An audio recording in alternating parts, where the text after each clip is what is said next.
Hello，搜狐视频的网友们，大家好，我是陈瑶，在《无心法师2》当中饰演的是小丁猫。嗯。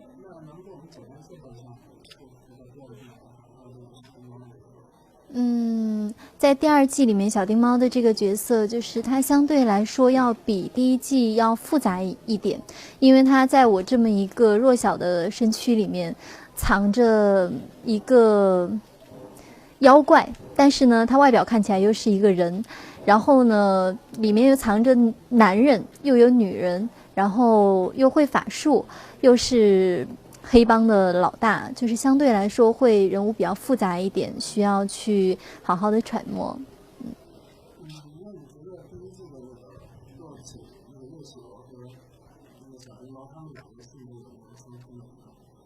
就是2个人其实都是高人，就是法术很高，视凡夫俗子于尘泥的这样一种，就是把世间的东西其实都看透了。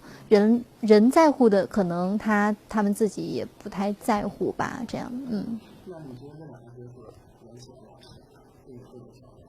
现在小丁猫比较有挑战一点，因为岳绮罗呢，虽然他人物也很复杂，但是至少其实我没有在自己的一些习惯上面刻意的去注意这些东西。但是小丁猫，因为我演的是一个男生嘛，但是其实我已经当了20多年的女生了，然后想要纠正这个习惯也挺难的。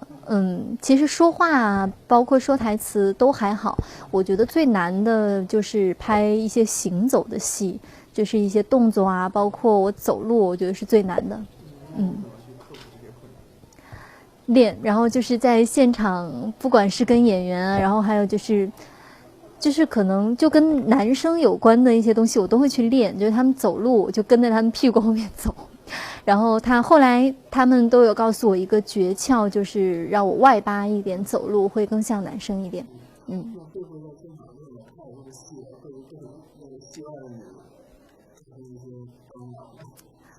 我觉得目前对我唱歌有一点影响，还有就是我买衣服的风格。就我那天我在买衣服的时候，我就觉得，我原来不喜欢那种好可爱的那种小洋装了，我都喜欢那种很男生的那种外套。可能也是因为我剪了短头发，就是穿那个小洋装，我觉得自己有一点怪怪的。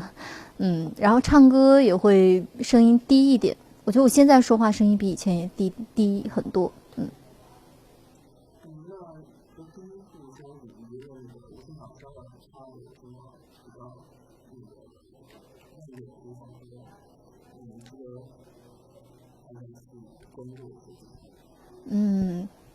我觉得首先是故事更复杂了一点吧，然后它有很多线，而且它的年代其实是一个很有故事的年代，所以就会掺杂一些很沉重的气氛在里面。然后我自己而言呢，就是可男可女可人可妖，然后也挺难的。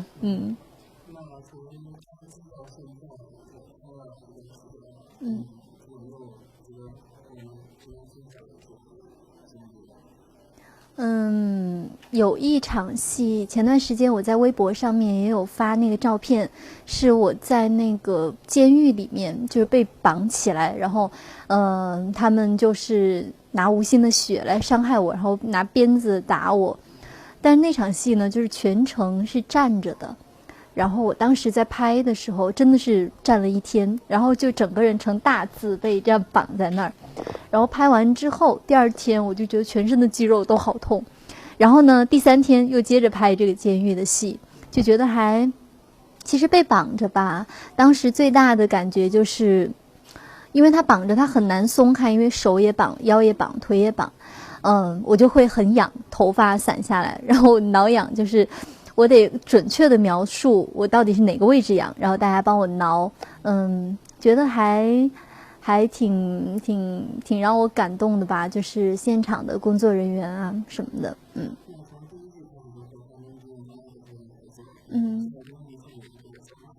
挺熟的。嗯嗯，对。挺好的，就是这部戏的台词什么的跟东君之间就更类似于哥们儿，然后呢和麦克呢，就是他时而讲中文，时而讲英文，时而讲泰语。不过大概也能就是从他演的，大概也会了解他想要表达的意思。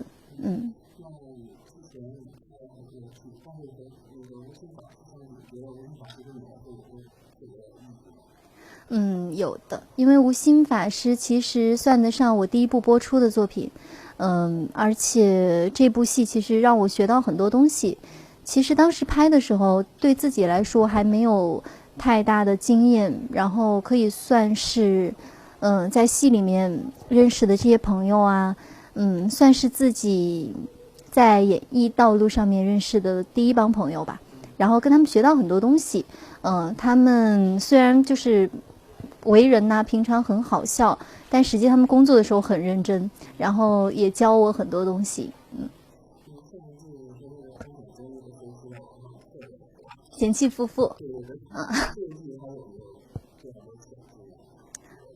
有，只不过我换了角色，就是身份对调了，就是我可能成了张显宗这一方，但是还是有 CP 的，而且不止一个哟。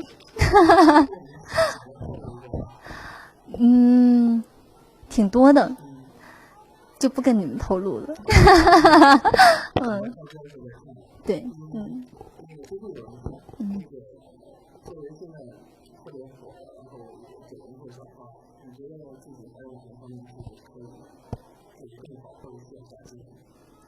其实挺多的，因为我觉得每一部戏都是一个成长的过程吧。